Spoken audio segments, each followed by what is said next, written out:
Hello बच्चों, कैसे हो आप सभी। आपका इंतज़ार अब ख़त्म हुआ है। तो आज हम देखिए बहुत लिखा हुआ है, आपने देख लिया है तो आपकी खुशी का ठिकाना नहीं होगा, मुझे अच्छे से पता है। तो आज हम लेकर आए हैं हिंदी व्याकरण, और हिंदी व्याकरण में हम पढ़ने वाले काफ़ी कुछ। और आज हमारी नई क्लास स्टार्ट होने वाली है और उसके बीच में ही हमारी हिंदी की और भी क्लासेस चल रही है। और ये जो हिंदी व्याकरण है ये सभी बोर्ड के लिए है, ऐसा कोई पर्टिकुलर नहीं है कि ये एनसीईआरटी का ही है या यूपी बोर्ड का ही है या झारखंड, छत्तीसगढ़, बिहार इनका ही है, ऐसी बात नहीं है। ये सभी बोर्ड के लिए जो व्याकरण है वो सभी में सेम होती है।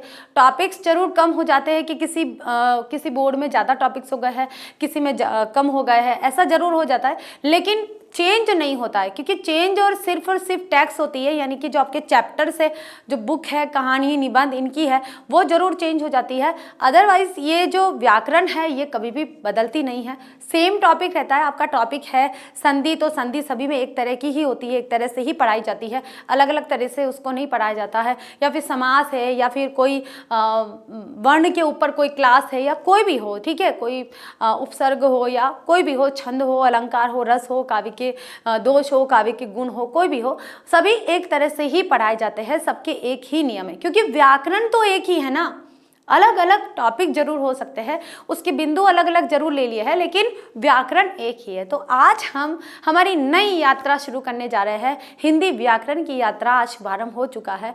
कई बच्चों की कई महीनों से बोलूँगी मैं, कई दिनों से नहीं करूँगी, क्योंकि मुझे पता है आप लोगों ने बहुत ही ज़्यादा पेशेंस रखा है और इसके लिए बहुत बहुत धन्यवाद। आज हम शुरू कर रहे हैं तो आपको बहुत खुशी हो रही है कि ये जो शुरू हो गई है क्लास, तो उसके बाद अब कंटिन्यू बहुत जल्दी है ये सिलेबस पूरा हो जाएगा जो हमारी ग्रामर का है। ग्रामर के बाद में हम राइटिंग लेंगे। राइटिंग में जैसे निबंध लेखन आता है, कई बच्चों को निबंध लिखना नहीं आता है, उनको बताया जाएगा कि कैसे लिखना है, आपको अंदर क्या मैटर लिखना है, पॉइंट्स कैसे बनाने हैं, रूपरेखा कैसे तैयार करनी है। उसके बाद में पत्र लेखन आता है। कई बच्चों की पत्र लेखन फॉर्मल इनफॉर्मल दोनों में आता है, यानी कि औपचारिक और अनौपचारिक दोनों पत्रों के माध्यम से आता है, तो वो भी आपको बताया जाएगा। सीबीएसई बोर्ड नहीं है ये, जैसे सीबीएसई बोर्ड में ईमेल भी आता है हिंदी में, तो वो भी लिखने में आता है, तो अच्छा है, वो हमारा नहीं है। और दूसरा आएगा संचार माध्यम, ठीक है। संचार माध्यम में आपकी निविदा आएगी, यानी कि जो रिपोर्ट होती है उसे कहते हैं। और भी बहुत सारी चीज़ें जो जनसंचार माध्यम के रूप में पत्र, ये पत्रिकाएँ है और ये समाचार पत्र, इनका क्या योगदान है, मीडिया क्या है, ये सारी चीज़ें हम अब ये जो ग्रामर शुरू हुआ है बस इसके एंड तक ये सारी चीज़ें कर लेंगे। कुछ बच्चे कह रहे हैं मैम निबंध कैसे लिखते बताइए, तो थोड़ा बीच में क्लास ले ली जाएगी, क्योंकि राइटिंग का पोर्शन अलग होता है, व्याकरण का पोर्शन अलग होता है। तो राइटिंग भी बीच में कभी भी जब भी टाइम मिला हम इसमें से क्लास निकाल लेंगे, तो इसके लिए आप चिंता मत करिए। तो आज की यात्रा हम शुरू करते हैं। हमारा जो फर्स्ट टॉपिक है, फर्स्ट जो पॉइंट है वो है वर्ण विचार। अब आप कहेंगे कि मैम ये वर्ण विचार लेकर क्या आ गई है, ये तो छोटे बच्चों का काम है। बच्चों, छोटे बच्चों का काम नहीं है ये। हम जो हिंदी व्याकरण पढ़ने वाले हैं उसका बेस कहा जाता है इस वर्ण विचार को। अगर आपको इसका बेस पता नहीं है, आपको हमारी वर्णमाला के वर्णों का ज्ञान नहीं है, तो आप कोई भी ग्रामर नहीं पढ़ सकते हो, समझ नहीं सकते हो। शब्द की बात आती है तो अलग है। अगर वर्ण की बात आती है कि कई बच्चों की संधि होती है, तो संधि कैसे करेंगे, बहुत ही ज़्यादा कठिन टॉपिक कहा जाता है, जिनको समझ में नहीं आता है उनके लिए कह रही हूँ। क्योंकि अभी बच्चे डाउट्स में बोल देंगे मैम हमारे लिए तो ईजी था, हमको तो आता है, हमको सब समझ में आता है, इसकी ट्रिक भी पता है, वो भी पता है, फला भी पता है, वो भी पता है। तो वो सब मुझे अच्छे से मालूम है कि जो बच्चे पढ़ते हैं उनके लिए तो सब चीज़ आसान है, कठिन कुछ नहीं होता है। लेकिन जो बच्चे नहीं पढ़े हैं, लास्ट ईयर कई बच्चों ने हिंदी नहीं पढ़ा है, फर्स्ट टाइम ही उन लोगों ने हिंदी की बुक उठाई है, तो उनके लिए थोड़ा कठिन है। और इस कठिन को सरल बनाने के लिए हम यहाँ पर वर्ण विचार पढ़ने होंगे। तो शुरू करते हैं हमारा लेक्चर वर्ण विचार का, ठीक है। वर्ण विचार में सभी कुछ पढ़ना है हमको। क्या क्या पढ़ना है ये देख लेते हैं हम, क्या क्या पढ़ने वाले हैं। सबसे पहले पढ़ने वाले हैं वर्ण विचार की परिभाषा, कि वर्ण होता क्या है। अगर मान लीजिए कोई अ लिख दिया है या क लिख दिया है, तो ये होता क्या है, इसे क्या कहते हैं, इसकी परिभाषा क्या है, इसको कैसे आप परिभाषित करेंगे, आइडेंटिफाई कैसे करेंगे या डिफाइन कैसे करेंगे, है ना। तो उसके लिए हमें इसको पढ़ना जरूरी है। उसके बाद ये जो वर्ण होते हैं ये कितने प्रकार के होते हैं ये पढ़ेंगे। उसके बाद दूसरा पढ़ेंगे। उसके बाद जो प्रकार होते हैं, दो प्रकार के होते हैं, स्वर और व्यंजन होते हैं, सबको मालूम है। तो स्वर का अर्थ उसके भेद, फिर व्यंजन का अर्थ और उसके भेद, बस इतना ही पढ़ेंगे। और उसके बाद जो मुख्य मुख्य चीज़ें हैं और थोड़ा सा देख लेंगे, ठीक है। तो ये चीज़ें आज हम इन पॉइंट में पढ़ने वाले हैं। वर्ण विचार की परिभाषा, वर्ण के प्रकार, स्वर का अर्थ, स्वर के भेद, व्यंजन का अर्थ और व्यंजन के भेद। तो आज हम ये चीज़ें पढ़ने वाले हैं। तो शुरू करते हैं अब हमारा पहला पॉइंट। पहला पॉइंट है हमारा वर्ण विचार की परिभाषा। वर्ण विचार, आप विचार मत करिए, वर्ण, ठीक है, आपका जो एक वर्ण है वो। और वर्ण देखिए, वर्ण के दो अर्थ होते हैं। एक जो वर्ण का अर्थ होता है वो होता है हमारा वर्णमाला का वर्ण, ठीक है, जिसे अक्षर भी बोला जाता है। और दूसरा वर्ण होता है, इसका मतलब होता है रंग। क्या होता है? रंग। तो यानी कि अगर आपके युग में शब्द आ जाता है कहीं पर कि वर्ण और वर्ण दोनों है, तो एक का मतलब तो अक्षर होता है और एक का मतलब रंग होता है। ये आपको ध्यान में रखना है, ठीक है। अब देखिए परिभाषा क्या है कि वर्ण किसे कहते हैं, वर्ण किसे कहते हैं। तो यहाँ हम थोड़ा सा डिस्कस कर लेते हैं। जैसे हमने यहाँ पर लिया क, अब इस क के अंदर क्या क्या छिपा हुआ है, अगर हम इसे अलग करते हैं, क में से कुछ टुकड़े करते हैं, तो हमारा जो टुकड़ा आएगा वो इस तरह से आएगा, अ, ये बना। अब इस अ के टुकड़े नहीं हो सकते और इसके भी टुकड़े नहीं हो सकते, तो ये तो बन गया अक्षर। क्योंकि जब क्या होता है कि इस आधे क को और अ को जब जोड़ा जाता है तो इजिकल टू पूरा क मिलके आता है, तो ये तो हो गया पूरा अक्षर, ठीक है। इसे तो अक्षर बोलेंगे कि ये पूरा एक अक्षर बन के आया है। और यहाँ पर दो वर्णों का मेल हुआ है। क्या हुआ है? दो वर्णों का मेल हुआ है, दो वर्ण जुड़े हैं, एक तो व्यंजन जुड़ा है और एक स्वर जुड़ा है। तो दो वर्ण जुड़े हैं, इसलिए एक अक्षर का निर्माण हुआ, वो पूर्ण हो गया है। क कैसा हो गया है? पूर्ण हो गया है, पूरा हो गया है। पूर्ण हो गया मतलब पूरा हो गया है। अब उसको किसी और की सहायता की जरूरत नहीं है, अब उसको हम उच्चारित कर सकते हैं कि बिना स्वर के व्यंजन उच्चारित नहीं होते हैं और स्वर को उच्चारण करने में किसी की जरूरत नहीं होती। अभी हम स्वर पढ़ेंगे तब देख लेंगे। तो वर्ण क्या हो गई है? ये जो छोटी से छोटी ध्वनि है, इसके बाद इनके टुकड़े नहीं हो सकते। ये जो आधा क है ये ऐसा लिखा जाता है और ये अ ये तो ऐसा ही लिखा जाता है। इनके बाद इनके और टुकड़े नहीं किए जा सकते। तो ये सबसे छोटी से छोटी इकाई है। क्या है? सबसे छोटी से छोटी इकाई। तो हमारी परिभाषा यही है कि वह सबसे छोटी ध्वनि या फिर इकाई जिसके टुकड़े या खंड नहीं किए जा सकते उसे वर्ण कहते हैं। अक्षर के टुकड़े किए जा सकते, क्योंकि अक्षर में क्या होता है? स्वर भी होता है। अब मैंने ये की लिखा है, ये एक अक्षर है। मैंने ये वाला कू लिखा है तो ये अक्षर है। मैंने को लिखा है तो ये भी अक्षर है, क्योंकि इसमें स्वर है और हम इसका उच्चारण कर पा रहे हैं, इसलिए ये अक्षर है। लेकिन जब हम इनका उच्चारण नहीं कर पाएंगे, मान लीजिए मैंने ये यहाँ पर आधा क और ये छोटी ई अलग कर दिया है, ये मात्रा अलग कर दी है, तो अब इनका उच्चारण हम कर पा रहे हैं, लेकिन अब इसका हम उच्चारण नहीं कर पाएंगे, केवल इसका ही कर पाएंगे। लेकिन दोनों मिल जाएंगे तो हम इसका उच्चारण कर पाएंगे। की हो गया, ये अक्षर है, ठीक है। तो वह सबसे छोटी ध्वनि जिसके टुकड़े या खंड नहीं किए जा सकते, अर्थात भाषा की सबसे छोटी इकाई ध्वनि है और ध्वनि को ही वर्ण कहते हैं। अब ये तो संकेत मात्र है। ये जो अ दे दिया है, क दे दिया, ख दे दिया, ग दे दिया, आ दे दिया, ई दे दिया, ये तो क्या है? संकेत है। अलग अलग भाषाओं के अलग अलग उच्चारण यानी ध्वनि के कोई संकेत होते हैं, वो संकेत बना दिए हैं। जैसे जो अरबी भाषा होती है उसको इस तरह से लिखते हैं, और हमारी जो हिंदी भाषा है उसमें अ आ ऐसे अक्षर है। चाइनीज़ होती है उसमें कुछ ऐसे ऐसे ऐसे ऐसे करके कुछ संकेत दिए हैं। तो ऐसे ही संकेतों के माध्यम से इन वर्णों का आयोजन किया गया है, इन वर्णों को नियोजित किया गया है। तो ये तो केवल संकेत मात्र है, लेकिन इन संकेतों की जो ध्वनि है वो क्या है? तो ध्वनि ही वर्ण कहलाती है। ध्वनि यानी कि जो आवाज है, केवल सबसे छोटी से छोटी इकाई या सबसे छोटी से छोटी ध्वनि वर्ण कहलाती है, ठीक है। तो वर्ण की परिभाषा हो गई हमारी कि सबसे छोटी ध्वनि जिसके टुकड़े या खंड नहीं किए जा सकते उसे क्या बोलते हैं? वर्ण कहते हैं। यानी कि जो सबसे छोटी इकाई होती है और ये सबसे छोटी ध्वनि होती है वही वर्ण कहलाती है। तो वर्ण की परिभाषा हमारी हो चुकी है। आगे चलते बच्चों, अब चलते हम यहाँ पर वर्ण के प्रकार। अब वर्ण के प्रकार क्या है कि वह छोटी से छोटी ध्वनि वर्ण कहलाती है, या सबसे छोटी से छोटी इकाई, या सबसे छोटी से छोटी आवाज, है ना। हमने कोई भी शब्द बोला, कमल बोला, कमल में हमने क्या बोला? क के बाद अ के बाद फिर म के बाद फिर अ, और अ के बाद फिर ल के बाद फिर अ, ठीक है। जैसे एक उदाहरण बताती हूँ मैं यहाँ पर, मैंने यहाँ लिखा कमल, और कमल का मैं यहाँ पर वर्ण विभाजन कर रही हूँ। क्या कर रही हूँ? वर्ण विभाजन। और वर्ण विभाजन से ही हमें पता चलता है कि वर्ण क्या है और सबसे छोटा वर्ण क्या होता है। इससे ज़्यादा वर्ण विभाजन के अंतर्गत ये हमें पता चल जाता है कि इससे ज़्यादा छोटे टुकड़े अब नहीं किए जा सकते। जैसे हम यहाँ लिख रहे हैं क, अ प्लस म, अ और प्लस ल और अ, ये है हमारा वर्ण विभाजन। इस कमल को हमने इतने वर्णों के संयोजन से बनाया है। देखिए ये वर्ण है जब भी हमने कमल बनाया है, अर्थ इसका मतलब अगर इन वर्णों का संयोजन हम थोड़ा सा भी कम कर देते हैं, जैसे मैंने यहाँ पर क पूरा लिख लिया तो ये क और अ मिलके क बन गया। म के बाद मैंने इस अ को हटा दिया, मान लो नहीं लिखा है, तो यहाँ पर आधा म आ जाएगा और पूरा कमल हो जाएगा। तो ये तो कोई शब्द बना नहीं। तो शब्द बनने के लिए वर्णों का सार्थक समूह बहुत जरूरी होता है।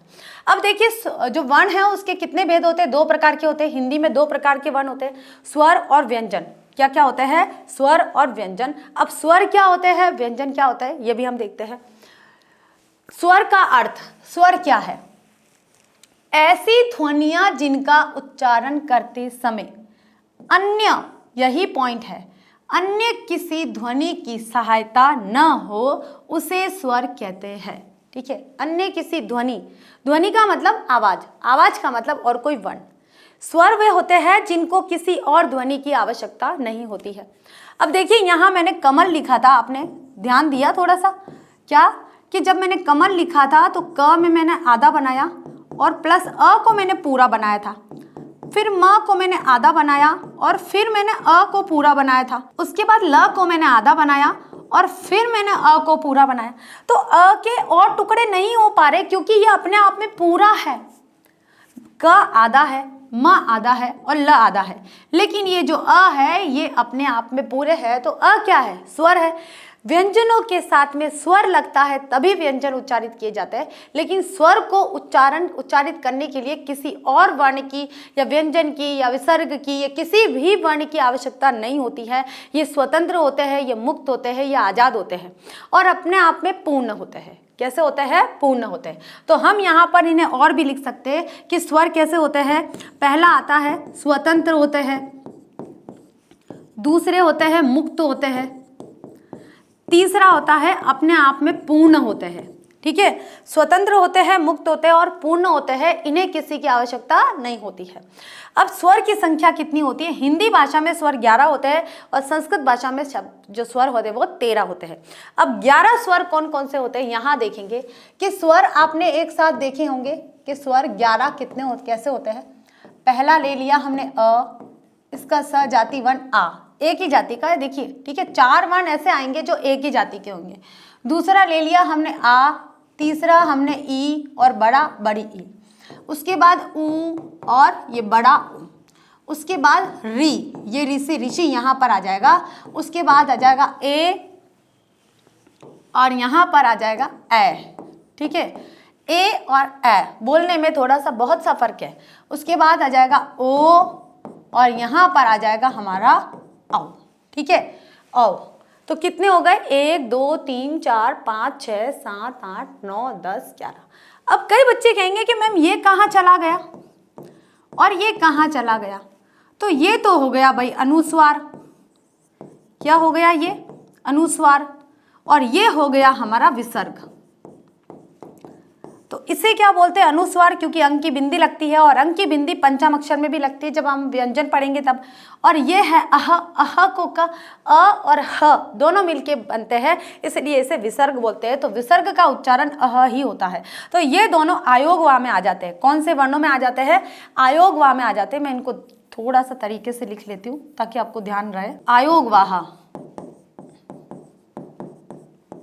आयोग वाहा में पहला होता है अंग, इसे बोलते हैं अनुस्वार। क्या बोलते हैं, अनुस्वार। और दूसरा होता है हमारा अह, ये स्वर में नहीं गिने जाते न व्यंजन में गिने जाते, ये अलग ही होते हैं। ठीक है, दूसरा होता है हमारा अह, इसे विसर्ग बोलते हैं। अगर विसर्ग नहीं है तो आप विसर्ग संधि पढ़ ही नहीं सकते, इसलिए इसे न स्वर में रखा गया है न व्यंजन में रखा गया है। लेकिन हिंदी वर्णमाला में जब बच्चों को पढ़ाया जाता है तो अंग अह पढ़ाया जाता है, लेकिन ये गलत है। स्वर कितने होते हैं, 11 ही होते हैं हिंदी वर्णमाला में। संस्कृत वर्णमाला में भी इनको नहीं रखा गया है। जो दो वर्ण और ऐड किए जाते हैं वो ये किए जाते हैं कि री से ऋषि एक और बड़ी आ जाती है, जो वैदिक संस्कृत में यूज होती है। और ये जो री ये भी आ जाता है, ये संस्कृत वर्णमाला में आता है, हिंदी में नहीं आता है, ठीक है। इसलिए संस्कृत में 13 हो जाते हैं और हिंदी में 11 वर्ण होते हैं स्वर में। आगे चलते हैं बच्चों। अब देखिए बच्चों, यहाँ पर हम आते हैं स्वर के भेद की तरफ कि स्वर के भेद कितने होते हैं। तो देखिए स्वर के 2 भेद होते हैं। पहला होता है ह्रस्व स्वर। अब ह्रस्व स्वर को एक और नाम देते हैं, यहाँ पर हम छोटा भी बोल सकते हैं, ठीक है, और छोटा भी बोल सकते हैं, और यहाँ पर एक लघु भी नाम होता है इसका, लघु। दूसरा आता है हमारा दीर्घ स्वर, और दीर्घ का मतलब क्या होता है, बड़ा, और बड़ा को एक गुरु भी बोलते हैं। क्या बोलते हैं, गुरु भी बोलते हैं, ठीक है। अब ह्रस्व स्वर कौन से होते हैं, दीर्घ स्वर कौन से होते हैं, ये हमने वर्णमाला जो पूरी लिखी थी उनमें से ही आएंगे कि ह्रस्व कौन से और दीर्घ कौन से। तो देखिए ऐसे हमारे स्वर के भेद है, स्वर, ह्रस्व स्वर और दीर्घ स्वर। ह्रस्व स्वर को छोटा, लघु, जो छोटे स्वर है वो कौन कौन से हो गए हैं, ह्रस्व स्वर, और जो बड़े स्वर है वो दीर्घ स्वर हो गए। अब चलते बच्चों हम यहाँ पर हमारे ह्रस्व स्वर की परिभाषा की तरफ कि ह्रस्व स्वर क्या होता है। तो ह्रस्व स्वर होता है, देखिए, कि जिन स्वरों के उच्चारण में अपेक्षाकृत कम समय लगता है, बहुत ही कम समय लगता है, थोड़ा सा लगता है। कि कई स्वर होते हैं, जैसे स्वर मैंने बताया आपको, ह्रस्व भी होते हैं यानी कि छोटे होते हैं, और दीर्घ भी होते हैं यानी बड़े हो। यानी कि छोटे स्वर का मतलब ये होता है कि थोड़ी सी आवाज़, थोड़ा सा समय निकला है, थोड़ा सा मतलब कम आवाज़ निकली है और कम समय में वो हमारा जो वर्ण है वो पूरा हो गया है। और बड़े का मतलब ये होता है कि हमने जो वर्ण बोला है वो थोड़ा सा लंबा खिंच गया। हम कहते हैं ना कि बड़ी मात्रा, छोटी मात्रा, है ना। छोटी मात्रा कहाँ लगेगी, जहाँ कम समय लगता है। बड़ी मात्रा कहाँ लगेगी, जहाँ ज़्यादा समय लगता है। जैसे हमने कमल बोला तो कमल तो जल्दी से बोल दिया। इसी तरह से कमल को हम कमला बोलते हैं, कमला। तो जो ल बोला था वो थोड़ा सा ज़्यादा खिंच गया, तो वो क्या हो गया है, आ की मात्रा हो गई, दीर्घ हो गया। इसी तरह से हमने बोला मति, मति में हमने छोटी की मात्रा लगाई। अब बोलते हैं हम नदी, तो नदी बोला है तो थोड़ा लंबा चल गया है ना। तो ऐसे पता चलता है कि छोटे क्या है जो कम समय लगता है, और बड़े क्या है जो ज़्यादा समय लगता है जिनको बोलने में। तो यही बात बताइए कि जिन स्वरों के उच्चारण में, उच्चारण का मतलब होता है बोलने में, आप उच्चारित कर रहे हो, आप बोल रहे हो, उनके लिए कहा है कि जिन स्वरों के उच्चारण में कम समय लगता है उसे ह्रस्व स्वर कहते हैं। और ह्रस्व स्वरों को मूल स्वर भी कहा जाता है। क्या कहा जाता है, मूल स्वर भी कहा जाता है। अब ह्रस्व स्वरों की जो संख्या होती है वो कितनी होती है, 4 होती है। ये हिंदी भाषा का लिखा गया 4 होती है। कौन कौन सी होती है मूल स्वर, अ, ई, उ और री। अब देखिए मूल स्वर क्यों कहेंगे, क्योंकि पूरी वर्णमाला में जब हमने वर्णमाला देखी थी तो उसी के रूप थे। उसी के रूप कैसे थे, देखिए मैं आपको बताती हूँ। जैसे हमने पूरी वर्णमाला पढ़ी थी ये वाली, और वर्णमाला पढ़ी थी तो अ का जैसा ही आ बता दिया है, लेकिन अ इसका मेन है और इसके बाद ज़्यादा बढ़ गया तो इसको आ बना दिया। फिर ई आ गया है, फिर यहाँ ऊ आ गया है, फिर यहाँ पर ए आ गया है, देखिए ए, फिर ओ। तो ये जो ए, आई, ओ, औ, ये इन से मिलकर बने हैं। अ, ई से मिलके ए बना है और अ, ऊ से मिलके ओ बना है। तो ये तो संयुक्त वर्ण हो गए, संयुक्त स्वर हो गए। मेन जो स्वर हो जाएंगे वो कौन से हो जाएंगे, अ, ई, उ, री। तो ये 4 ही मेन स्वर कहे जाते हैं, मूल स्वर कहे जाते हैं।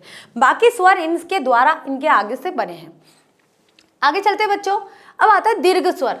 दीर्घ स्वर की परिभाषा। तो दीर्घ स्वर किसे बोलते हैं, जिन स्वरों में ह्रस्व स्वरों से अधिक समय लगता, अधिक कम समय लगता है वो ह्रस्व, और जो अधिक समय लगता है वो कौन से हो जाते हैं, अधिक बोलने में समय लगता है उसे दीर्घ स्वर कहते हैं। क्या कहते हैं, दीर्घ स्वर कहते हैं।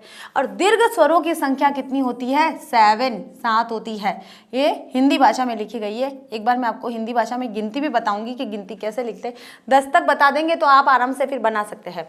और दीर्घ स्वर कौन कौन से होते हैं, अ का बड़ा रूप आ, ई का बड़ा रूप ई, उ का बड़ा रूप उ, ए, ऐ, ओ, औ, और ये री यहाँ पर नहीं आएगा, बस ओ तक ही आएगा, ये नहीं आएगा, ठीक है।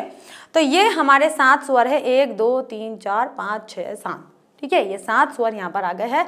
और 7 और 4 कितने होते हैं, 11 होते हैं। तो 11 स्वर हिंदी में लिए गए हैं। अब चलते बच्चों यहाँ पर हम हमारे दूसरे भेद व्यंजन की तरफ। तो व्यंजन किसे कहते हैं, स्वर तो पता चल गया आपको कौन कौन से, पूरी मैंने स्वर माला पूरी लिख ली थी और स्वर मालाओं को फिर विभाजित भी कर लिया है, छोटे कौन से हैं, बड़े कौन से हैं, है ना, ये सारे बता दिए हैं।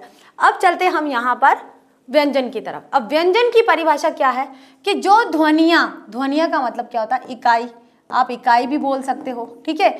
जो ध्वनियाँ स्वरों की सहायता से बोली जाती है उसे व्यंजन कहते हैं। क्या कहते हैं? उसे व्यंजन कहते हैं। और वर्णमाला में कुल 33 व्यंजन होते हैं, 33। अब देखिए स्वर की सहायता से कैसे बोली जाती है। मैंने यहाँ पर आपको उदाहरण दिया था कमल। कमल का मैंने वर्ण विभाजन करा था, क अ म अ ल अ। अब आप एक बात बताइए, इस अ को तो आप बोल रहे हो अ, इसको भी बोल रहे हो और इसको भी बोल रहे हो। ये क है, ये म है और ये ल है। क्या इनको आप उच्चारित कर सकते हो बिना अ की सहायता से, बिना अ की हेल्प लिए? क्या आप इनको बोल सकते हो? क के बाद अ आया ना, क के बाद अ की ध्वनि आती है, अ का साउंड आता है, कंठ से निकलता है। इसका मतलब क के अंदर अ छिपा हुआ है और आप आधे क को बोल ही नहीं सकते। ये इसका रूप ये है, इसके रूप ये होते हैं। इन रूपों को क्या लिख सकते हैं हम? सेपरेट लिख सकते हैं, अलग से संयुक्त, यानी कि स्वतंत्र अवस्था में हम लिख सकते हैं कि नहीं लिख सकते? किसी शब्द के बीच में, शब्दों के बीच में, कुछ वर्णों के बीच में अगर ये आ जाते हैं तो जरूर हम लिख सकते हैं, अदरवाइज हम नहीं लिख सकते इन चीज़ों को। इन वर्णों को हम ये आधे वर्ण कहे ही नहीं जाते कि वर्ण है ये तो व्यंजन है, व्यंजन वर्ण है। व्यंजन वर्ण है मतलब कि इनके अंदर स्वर नहीं है और स्वर को किसी के साथ बोलने की आवश्यकता नहीं है, वो स्वतंत्र होते हैं, इनको किसी की सहायता की जरूरत नहीं पड़ती। लेकिन व्यंजनों को, वे व्यंजन जो होते हैं वो स्वर से आश्रित होते हैं, स्वर पर निर्भर होते हैं कि स्वर आएगा तो हम बोलेंगे, हमारा उच्चारण होगा या फिर हमारा उच्चारण नहीं होगा। हमारा कोई अस्तित्व नहीं है बिना स्वर के। व्यंजन का उच्चारण कब होता है? स्वर की सहायता से होता है। जब स्वर लग जाता है तब बोला जाता है। उसके लिए मैं आपको फिर एक उदाहरण दूंगी। जैसे हमने यहाँ पर क्या करा, अ की मात्रा अ लिखा, फिर आ लिखा, फिर ई लिखा, फिर बड़ी ई लिखा, फिर ऊ लिखा,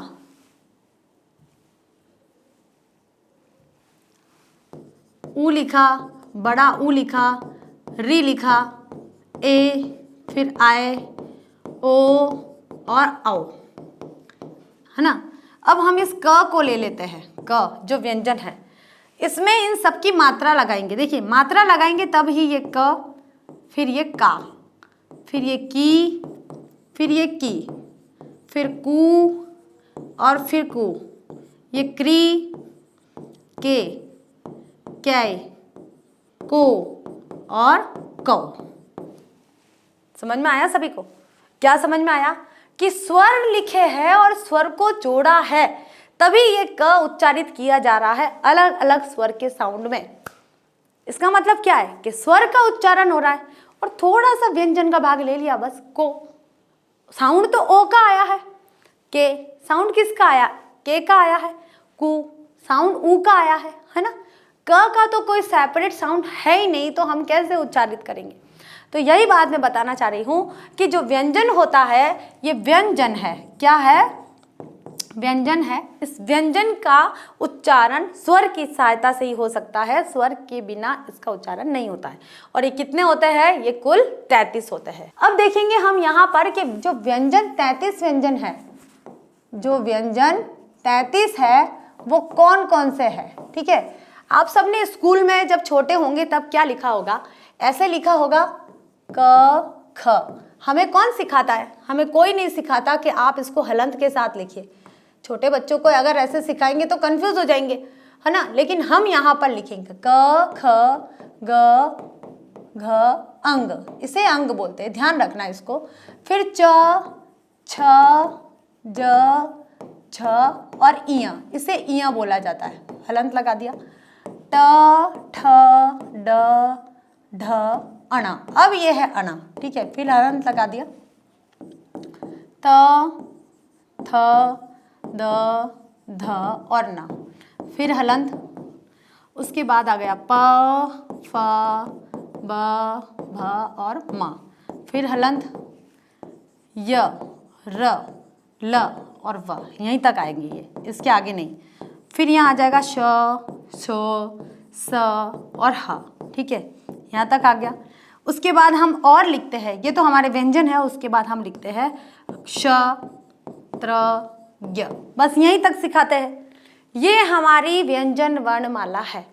हमको ऐसा सिखाया जाता है इसके अलावा और कुछ शब्द अक्षर और होते हैं, जैसे श्र और ध। ठीक है, अब देखिए यहाँ पर मैं आपको बताती हूँ कि आप ये क्या पूरे सबको व्यंजन ही बोलते हैं क्या? इनको सबको व्यंजन बोला जाता है? बिल्कुल नहीं, ये सारे व्यंजन नहीं हैं, इसमें व्यंजन के भेद भी है। हम कहेंगे कि कौन सा है भाई, ये क ये क्या है? यहाँ तक हमने 5-5 अक्षर का पेयर लिया, पूरा ग्रुप लिया है, उसके बाद यहाँ 4-4 आ गए हैं, फिर यहाँ पर 5 आ गया है, तो ये क्या है? हम इसको विभाजित कर ही नहीं पा रहे, ये तो व्यंजन बोल दिया हमने। तो देखिए मैं आपको बताना चाहूँगी कि ये जो 5 है इनको व्यंजन नहीं बोलते हैं, इनको संयुक्ताक्षर बोलते हैं, संयुक्ताक्षर। ठीक है, संयुक्त अक्षर है क्योंकि ये दो या दो से अधिक वर्णों से मिलकर बने हैं। इनको अलग नाम से पुकारते हैं और इनको अलग नाम से पुकारते हैं, तो इनका नाम अलग है, इनका नाम अलग है, इनका नाम अलग है। अब ये जो विभाजन है ये हम आगे पढ़ने वाले हैं, क्योंकि आप लोगों ने जो वर्णमाला पढ़ी है वो यही वर्णमाला पढ़ी है। और इन वर्णों को क्या कहा जाता है यहाँ देखते हैं कि अब व्यंजन के भेद है, तो व्यंजन के 3 भेद होते हैं, चाहे हिंदी हो चाहे संस्कृत हो, व्यंजन के 3 ही भेद होते हैं। पहला होता है स्पर्श व्यंजन, जिसे वर्गीय व्यंजन भी बोलते हैं। क्या बोलते हैं? वर्गीय व्यंजन। और ये कितने होते हैं? ये 25 होते हैं। दूसरा होता है अंतस्थ व्यंजन, इसे अंतस्थ ही बोलते हैं और ये 4 होते हैं। तीसरा होता है ऊष्मीय व्यंजन, ये भी 4 होते हैं और इसे ऊष्मीय व्यंजन ही बोलते हैं। ठीक है, सिर्फ और सिर्फ स्पर्श व्यंजन का नाम होता है वर्गीय व्यंजन, बाकी सबका सेम नाम होता है। तो स्पर्श 25 होते हैं, अंतस्थ व्यंजन होते हैं और ऊष्मीय अंतस्थ 4 होते हैं, ऊष्मीय 4 होते हैं। तो ये हमारे व्यंजन के भेद हो गए हैं। अब हम यहाँ पढ़ेंगे कि स्पर्श व्यंजन कैसे होते हैं 25 और कौन कौन से होते हैं। ठीक है, तो यहाँ हमने देखिए कि जो व्यंजन कंठ, तालु, मूर्धा, दंत, ओष्ठ, हमने ये वाला पढ़ा था। अभी हमने देखा थोड़ी देर पहले हमने ये देखे हैं 5-5 के जो पेयर है वो देखे हमने। देखिए ये मैंने आपको कहा कि इनको क्या कहा जाता है, ये यहाँ पर ये पूरा, तो इनको कहा जाता है स्पर्श। उसके बाद में इस लाइन को क्या कहा जाता है? इस लाइन को कहा जाता है अंतहस्थ। और फिर इस लाइन को क्या कहा जाता है? ऊष्मीय। ठीक है, और ये संयुक्त अक्षर हो ही गए हैं। ठीक है, तो इनके नाम मैंने बता दिए हैं। हम पढ़ रहे हैं अभी स्पर्श, यानी कि पूरे ये 5 और 1 2 3 4 5 पंक्तियां है और 1 2 3 4 5, तो 5 कितने होते हैं? 25। 5 को 5 से गुणा करते तो कितने आते हैं? 25 आते हैं। तो इन 25 वर्णों का हम यहाँ पर इंट्रोडक्शन पढ़ रहे हैं। 25 वर्ण क्या होते हैं, कैसे होते हैं, कैसे उच्चारित किए जाते हैं, सारा एक साथ आ चुका है। यानी कि क्या कहा है कि जो स्पर्श व्यंजन है, स्पर्श का मतलब होता है हमारे मुंह के। अब कोई भी वर्ण होता है मुंह से ही बोला जाता है, कहीं और से तो बोला नहीं जाता, मुंह से, सिर से तो बोल नहीं सकते, हम इसे मुंह से ही बोलेंगे। तो मुंह के अंदर हमारे बहुत सारे पार्ट होते हैं। कौन कौन सा होता है? एक तो हमारी जीभ होती है, दूसरा हमारे दांत होते हैं, तीसरा हमारा ऊपर का तालु होता है, चौथा हमारा कंठ होता है, पांचवा होता है कि हमारी जो जीभ है किस तरह से घूम कर फिर आती है। तो इस तरह से 5 तरह के ये स्पर्श होते हैं जो हमारी जीभ टच करती है हमारे मुंह के किसी पार्ट को, उस पार्ट से फिर उस वर्ण का, उस पूरे वर्ण के पेयर का, उस पूरे वर्ण के ग्रुप का, समूह का नाम रख दिया जाता है। ठीक है, अब सबसे पहले मैं ये आपको बताऊंगी कि इसे वर्गीय व्यंजन क्यों कहते हैं। क्योंकि क, ख, ग, घ, अंग, ये एक लाइन है, इसका मतलब ये क वर्ग है। क्या है? क वर्ग नाम दे दिया, इसको नाम दिया है कि क वर्ग। क वर्ग का पहला, दूसरा, तीसरा, चौथा, पांचवा।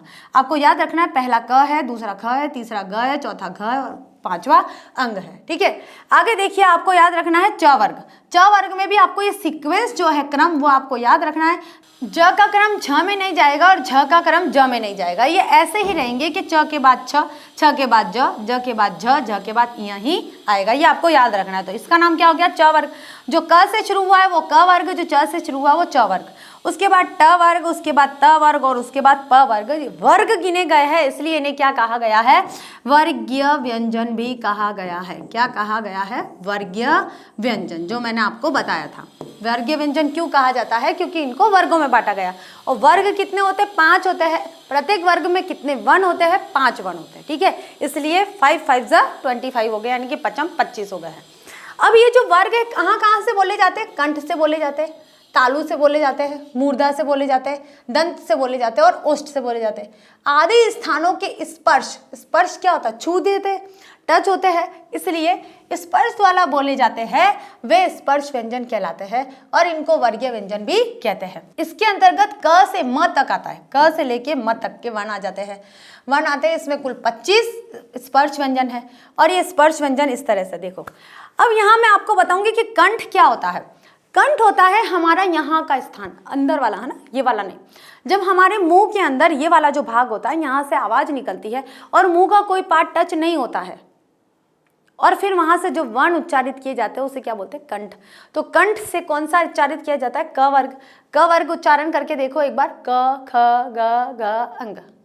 कोई स्पर्श हुआ ही नहीं है, ना तो हमारी जीभ ने टच किया है, ना हमारे दांतों ने टच किया है, ना हमारे होठों ने टच किया है, ना तालू ऊपर घुमा है, ना जीभ हमारी मुड़ी है, कुछ नहीं हुआ है, सिर्फ और सिर्फ कंठ। यहाँ से आवाज निकली है और कुछ नहीं हुआ है, इसलिए क्या बोलेंगे, क वर्ग किससे बोला जाता है, कंठ से बोला जाता है। अब आते दूसरा च पर, कि च वर्ग किससे बोला जाता है, तालू से। अब तालू क्या होता है भाई, तालू होता है हमारे मुंह का ऊपर वाला भाग, जिसके ऊपर हमारी जीभ का पिछला वाला भाग थोड़ा सा टच हो जाता है। बोल कर देखोगे तो पता चलेगा, वरना नहीं पता चलेगा। आप सोच रहे होगे ऐसे ही हम याद कर लेंगे, याद नहीं करना, आप उच्चारित करिए, आप प्रैक्टिकल करके देखिए, उसके बाद आपको याद करने की जरूरत नहीं रहेगी, आपको हाथों हाथ याद हो जाएगा, आपको पता चल जाएगा, क्योंकि हम बोलेंगे हमें याद रहेगा तालू है, च छ ज ज ञ, है ना, च छ ज ज ञ।